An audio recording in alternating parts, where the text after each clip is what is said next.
Friends, welcome to Biology Made Easy. We are discussing the different parts of the seeds and the fruits. In the previous video, we have discussed the different parts of the seed, and there also we have done these two diagrams. This is the dicot seed and that is the monocot seed. Now, next we will discuss what is albuminous and exalbuminous or endospermic and non-endospermic seed. Now first, these seeds are mainly of these two types. It may be endospermic, or we can call it is the albuminous. Now very easily you can remember the examples. Now you see these two figures. Here this is dicot seed. Here the cotyledons are well developed, and there is no endosperm because it is completely consumed. While in this case you see the endosperm is still present while the embryo is there, but endosperm is quite conspicuous. So naturally the monocots are coming under the endospermic or albuminous. So you can write the example usually monocots, but there are very few examples from the dicots. So from dicots you can take the example of a castor and sunflower. So since these two are coming from dicots, when question will be asked, you can expect any one of the choices, sunflower and castor. Besides this, that is important. Now the second one is non-endospermic, or you can call it exalbuminous. So again you see this is non-endosperm, means your endosperm is not well developed, it is already consumed. So you see naturally by looking into these diagrams you can remember the examples. So here naturally the example is the dicots. So example usually dicots. But again from monocots only very few examples is there, monocots, and one is amorphophallus. Then the other example is orchids, and another example is Vallisneria. So these are the three examples from the monocots. Otherwise all are dicots. That means all dicots with these few monocots, they are non-endospermic or exalbuminous, and all monocots with this example castor and sunflower, they are the albuminous or endosperm. This you have to remember. This is very easy to remember in this way. Then another thing is, I have told you earlier that usually the nucell is covered by the female gametophyte or embryo sac, but sometimes some amount of nucellus may persist till this seed. In that case, we will call that it is perispermic seed. So, what are the examples of this perispermic seed?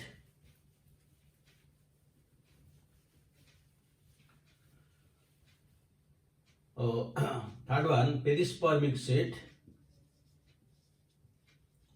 And perispermic seed, the common example is sugar beet. Then you can go for the black pepper, castor, and coffee. These are the examples where you will get the perisperm still remains till formation of seed. So this is again very, very important from examination point of view. So now we are clear what is albuminous, exalbuminous seed, what is perispermic seed. Now let us discuss what is the importance of these seeds. So now the diagram is not necessary because already we are clear. What is the importance or significance of the production of seeds? So number one, you see these seeds are the fertilized ovules. They are the post-fertilization effects. Now, when the seed dries, the water content within it or the moisture content is around 10 to 15% of moisture is there. And in this moisture content, it cannot carry out any metabolic activity or enzymatic activity. That means because it is almost dry. So this condition is known as a dormant condition. That means the seeds are dormant. Because they are dormant, we can keep it as a reserve food material for years together. So the second point is they act as reserve food materials, because we can keep these seeds like all these legumes, cereals, we can put them for years together, so that whenever we require it, we can take food. If the seeds would not have been dormant, that means immediately after formation they will germinate, then what do we have to, how can we store it? Just we will cultivate and again we will collect it from the field and immediately we have to eat, because otherwise it will germinate. So because they are dormant, we can get it as reserve food material. Now number 3. Now these seeds are dispersed by different methods to different areas. That means they colonize different areas. Colonize different areas. Then another important function, when the seed will germinate, and during germination, cotyledon leaves will come out. Then only that will carry out photosynthesis. But till that, will supply food to them. So that is this one. So supplies food to germinating seeds.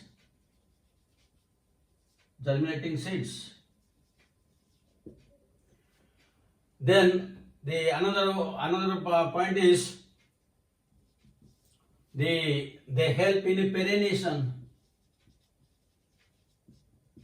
Now perennation means generation after generation they can be multiplied, because they are the products of sexual reproduction.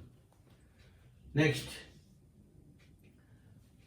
when seeds are produced, they are produced as a result of meiosis, and during meiosis there is genetic recombination. So it gives variation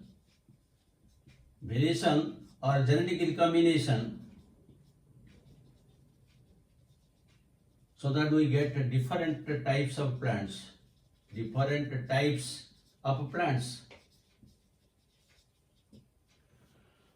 So these are some of the important characters of the seeds. That is why the seeds play a very important role in agriculture. They are very important role in agriculture. So these are some of the significance or importance of seed. Now, the seeds have also viability. Now, what is the meaning of a viability? Viability means when the seeds are mature and are dispersed, how long their viability there. That means how long they have capacity to germinate. That is known as viability. Viability of seeds. Whether a seed is viable or not, we can test it by means of 0.1% TPC. This is a triphenyl tetrazolium chloride. If it will give rise to pink color, that means it is viable. We can test it. But there are some seeds whose viability is for few months, while some have viability for several years, and in some cases it is hundreds of years. If we take one example where the viability is longest, that is found in case of lupinus, lupine, English name, and botanical name is lupinus, where you will find the viability is for 10,000 years. Then there is again another example, the date palm. Recently, the one seed of the date palm has been discovered by archaeologists, and it was found, it was obtained from Dead Sea, near Dead Sea, and Dead Sea is between Jordan and Israel. So this is date palm, it has the viability of 2000 years. 2000 years. So these are some of the viability of the seeds.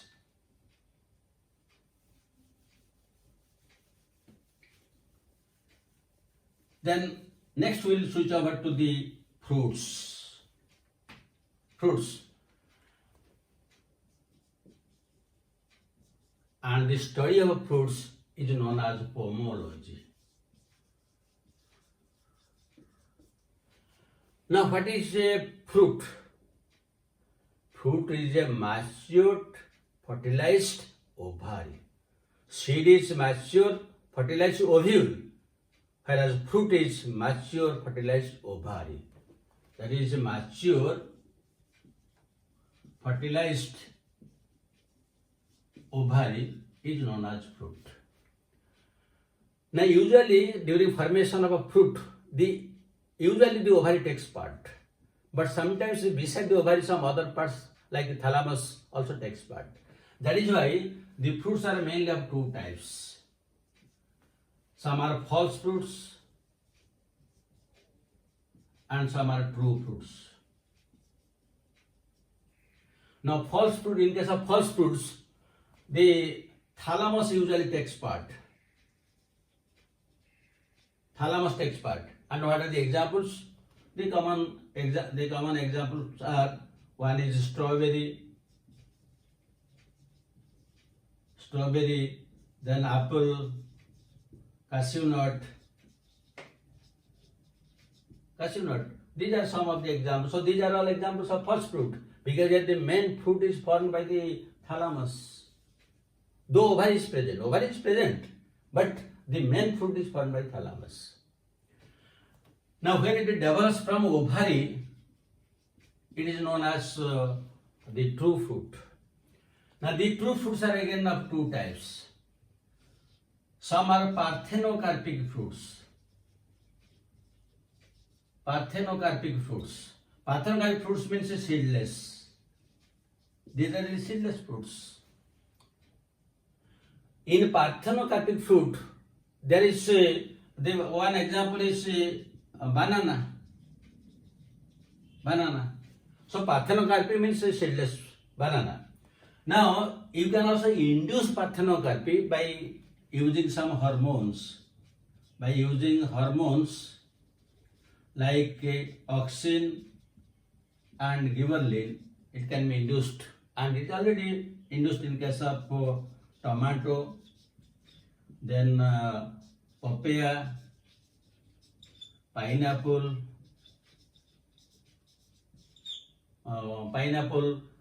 then these are the different types of, and also watermelon.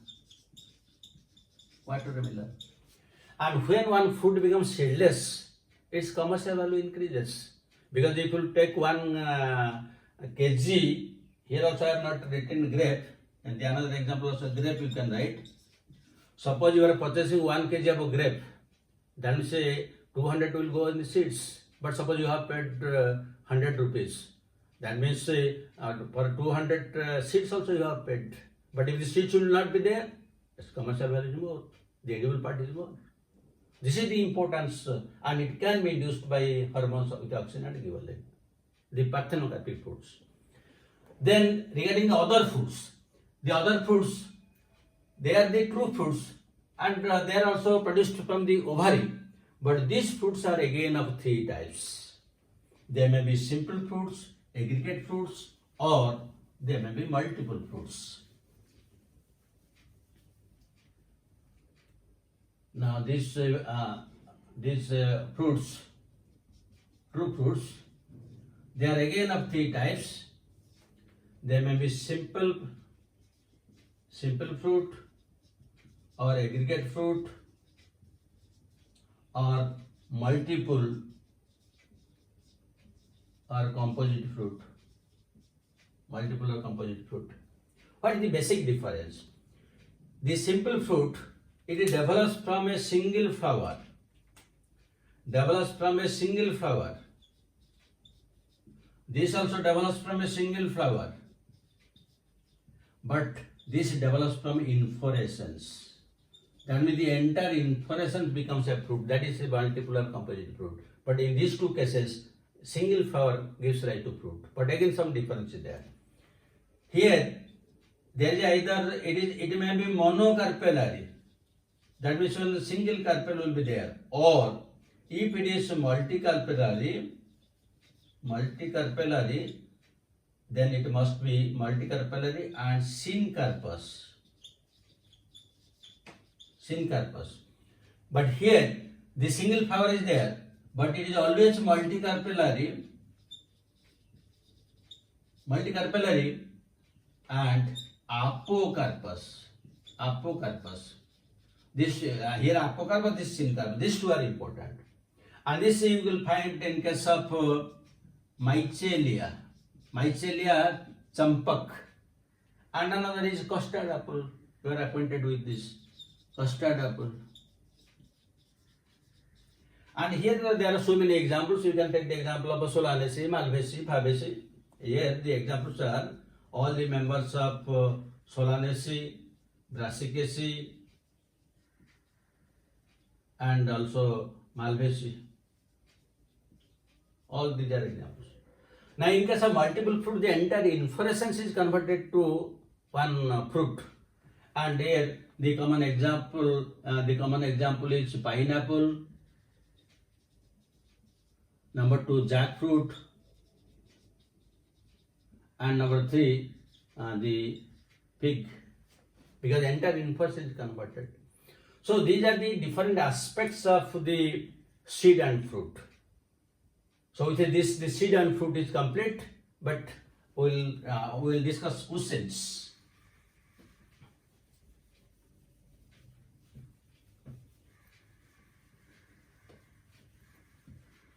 So one question you can note down. Number 1, albuminous and perispermic seed is found in A choice wheat, B choice castor, C choice black pepper, and D choice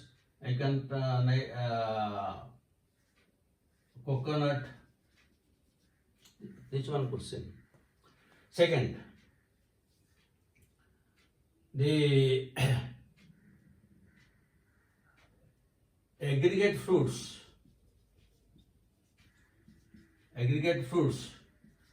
develop from A choice single flower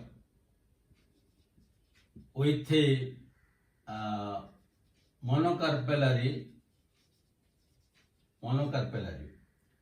condition.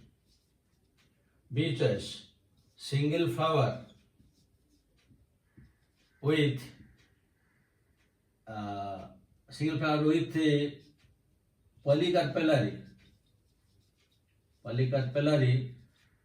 and syncarpous condition. C choice single flower with polycarpellary and apocarpous condition. And fourth choice, inflorescence. These are the type of questions which are usually asked in all types of examinations. And now I hope you are thorough about the different aspects of spermology and pomology, means seeds and fruits. Thank you very much for watching it. In the next video, we'll discuss polyembryony and apomixis. God bless you. Have a good day.